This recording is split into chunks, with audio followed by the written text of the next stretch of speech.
everyone. Thank you so much for joining in for yet another Thursday webinar. And today we are going to continue our session on HubSpot credit.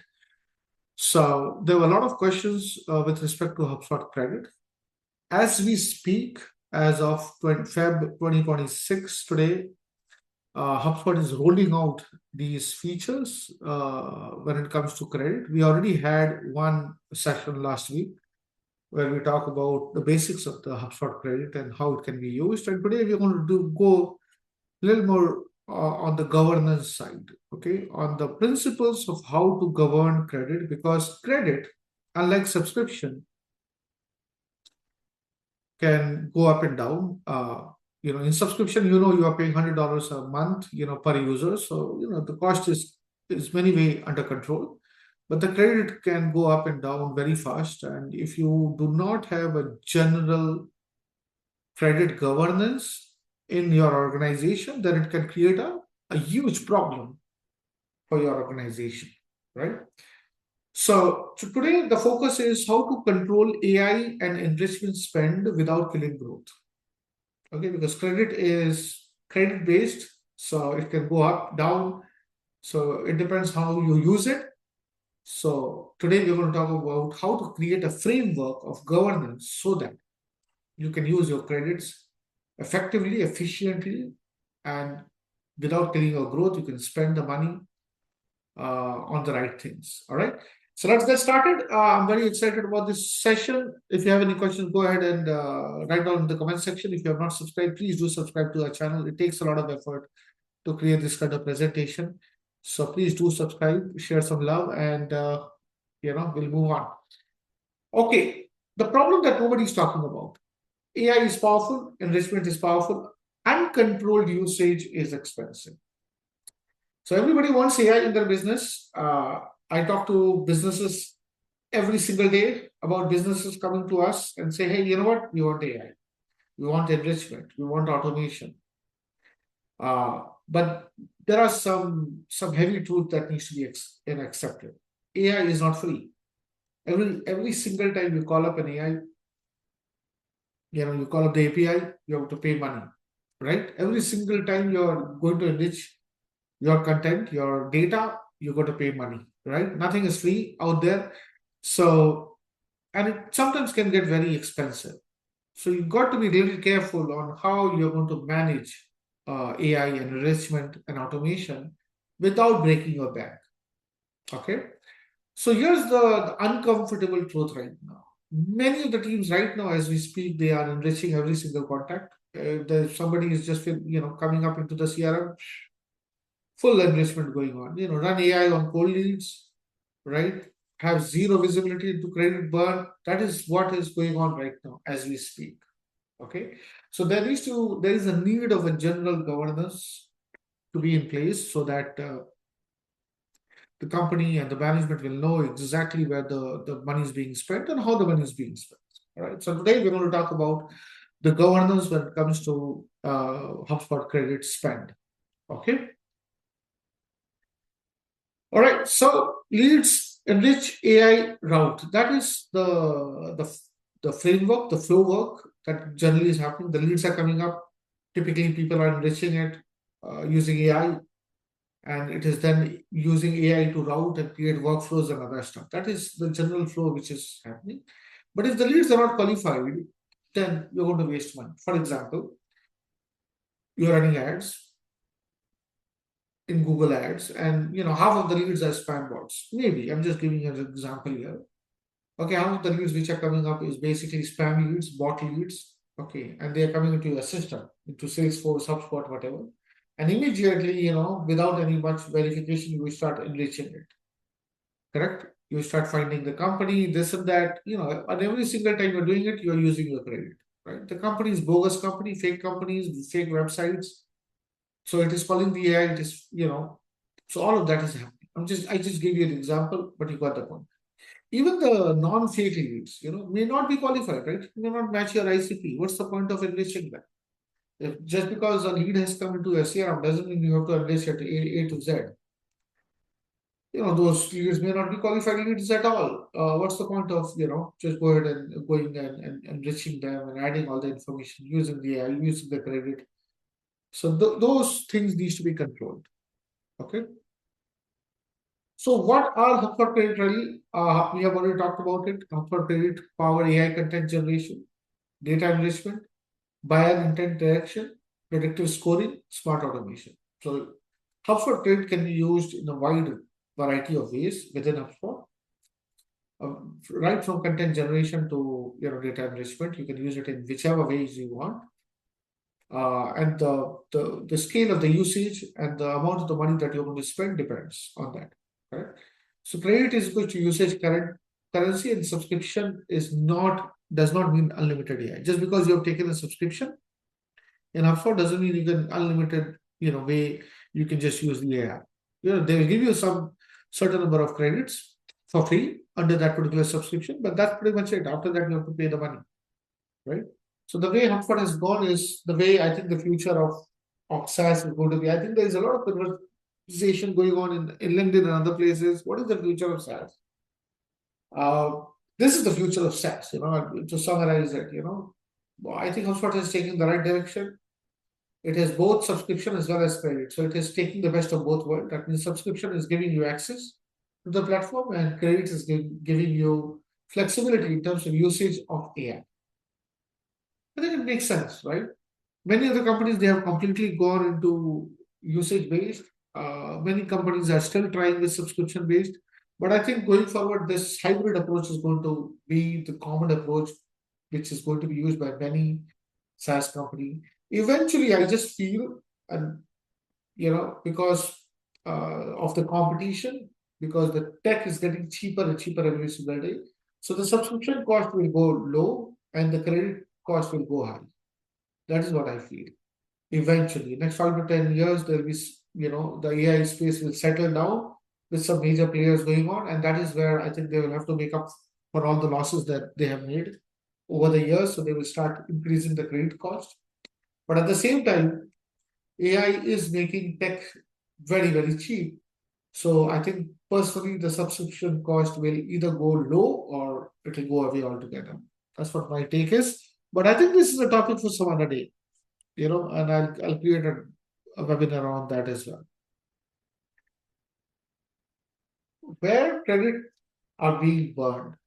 Okay, so based on our work that we have done with our customers, there are hidden credit burn sources. Many of the customers, they don't know these features are new for them, the credits and other stuff, so they don't know what's really going on. There is no control or governance in place for many of the customers that when we started working with them. So it's very important to put up the governance and control in place. So hidden credit burn sources are auto-enrichment and contact creation. The moment contacts getting created, auto-enrichment is happening. I think we got to stop that.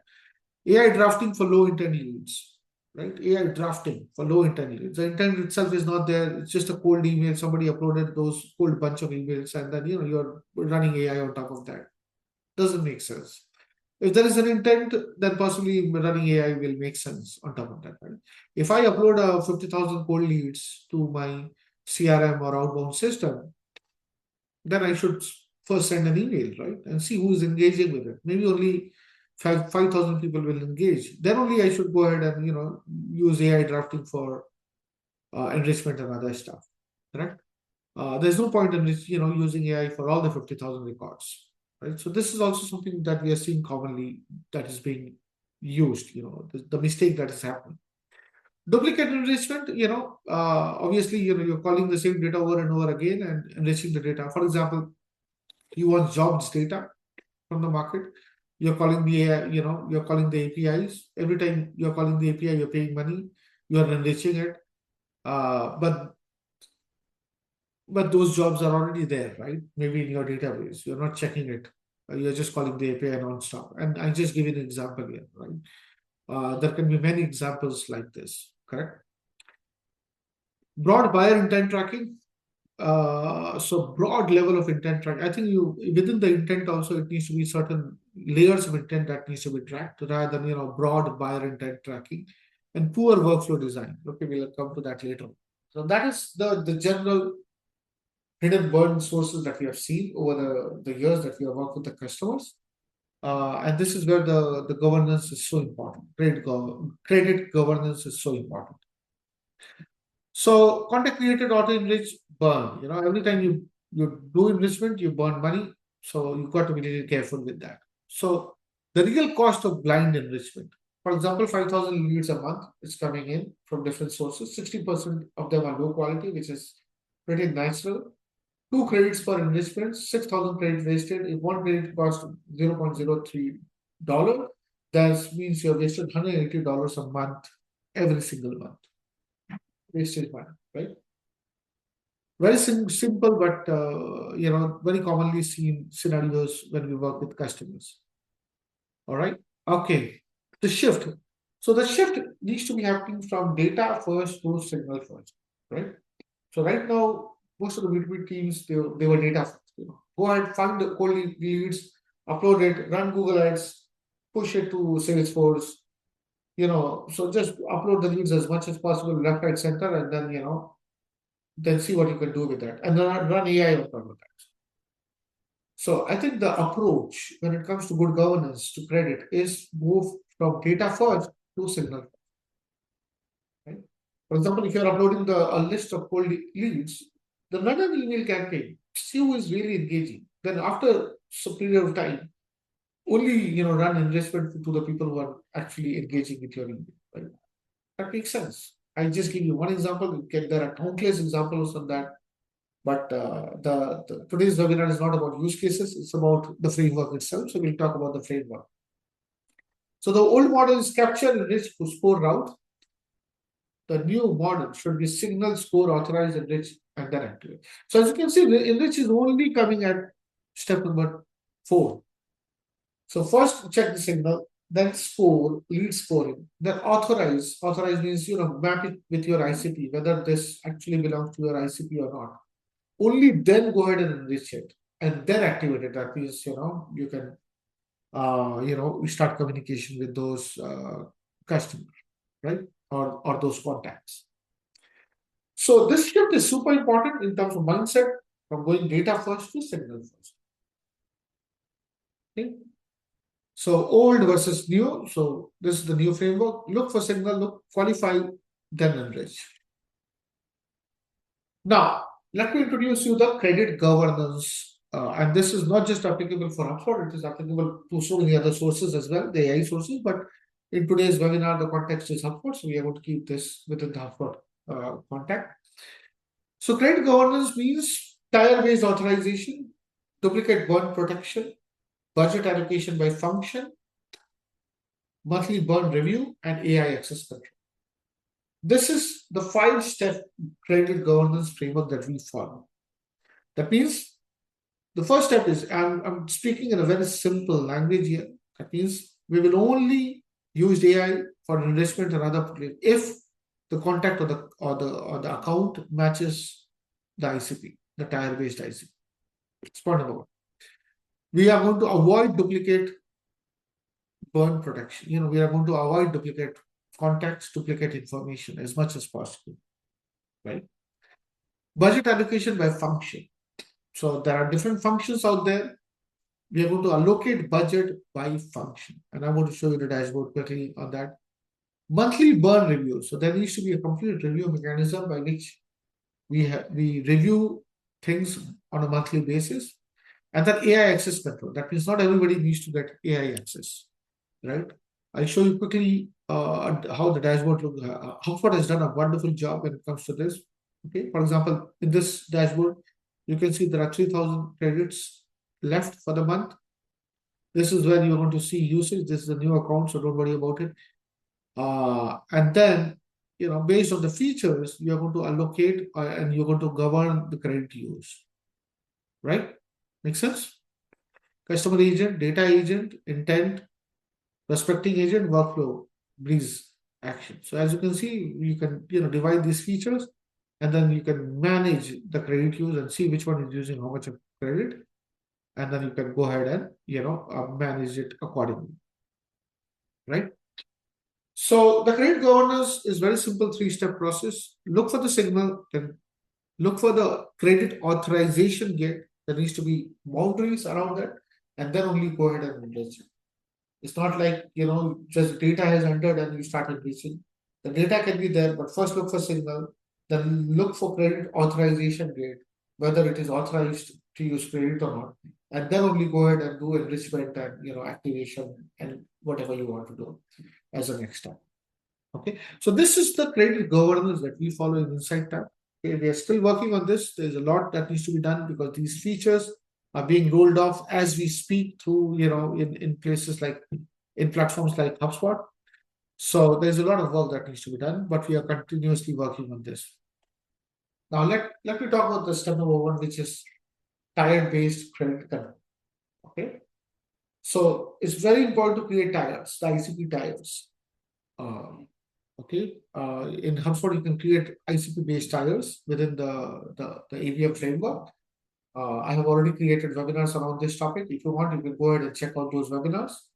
But once you activate AVM within HubSpot, you have access to tire-based approach. You can even use custom properties and all to do that. But let's assume that you are going to use tire-based approach. So create a tire based on intent, right? Tier 1, Tier 2, Tier 3, high intent, ICP, full enlistment AI. Tier 2, warm leads, partial enlistment. Tier 3, cold, no spend. So if somebody is just uploading the contact like a cold leads, don't spend AI on that. Okay, you might be wasting a lot of, correct? For example, you are enriching all the company data for a contact that has been uploaded as a cold email, and then you eventually find out that the email itself is invalid. So you wasted your payment. So you got to be really careful. So that's why tier-based approach is important. So the next is the workflow architecture. We talked about 5 different things that needs to be done, right? Under the create governance, tier-based authorization, duplicate burn protection, budget application by function, monthly burn review, and AI access control. So we're going through these points. The second is the workflow architecture. So see how the signal score is being calculated, right? So there is a signal, for example, the signal is job signal, right? Job change signal or tech usage signal or company went through an M&A. Whatever the signal is, you score it accordingly. And then based on the score, you allow this lead scoring to control the workflow architecture, right? And then you assign it to a tier. Right? For example, if somebody has just visited a website, checked out your pricing page, that's a big signal. So you give, say, 50 points, assign it to Tier 1, right? That will basically assign them to Tier 1, right? If somebody has just changed their job, maybe you'll assign 5 points and then you assign it to Tier B. I'm just giving you rough examples here. The use cases are many, but you're getting the point here. I hope you're getting the point here. So signal score is being calculated and then score it, assign those tiers based on the scores, then check the enrichment status so that you don't do duplication. You don't, duplicate the enrichment, right? So check the enrichment status.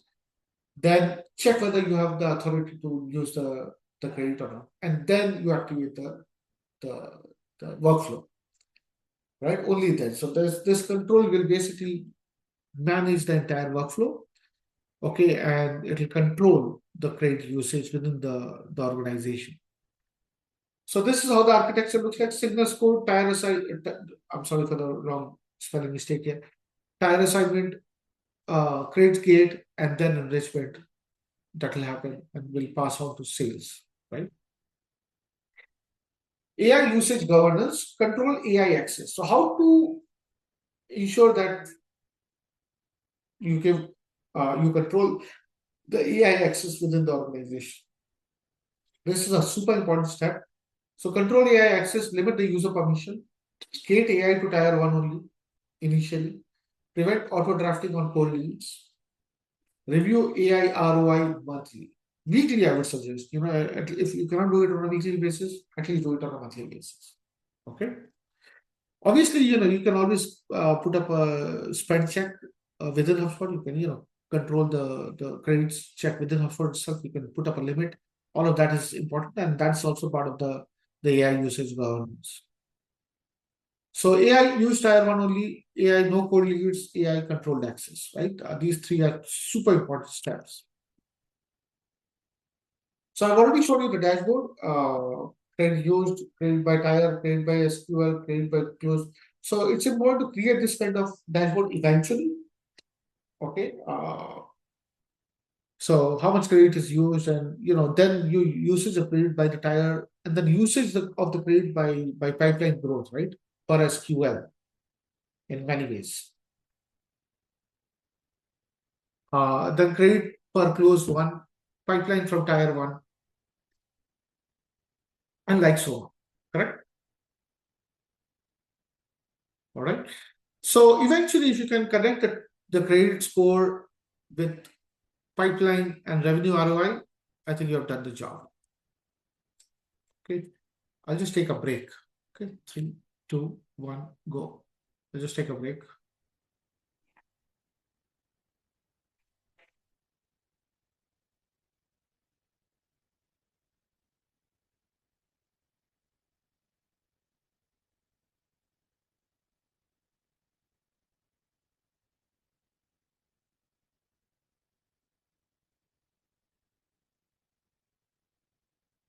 Our own. मैं webinar के बीच में बता.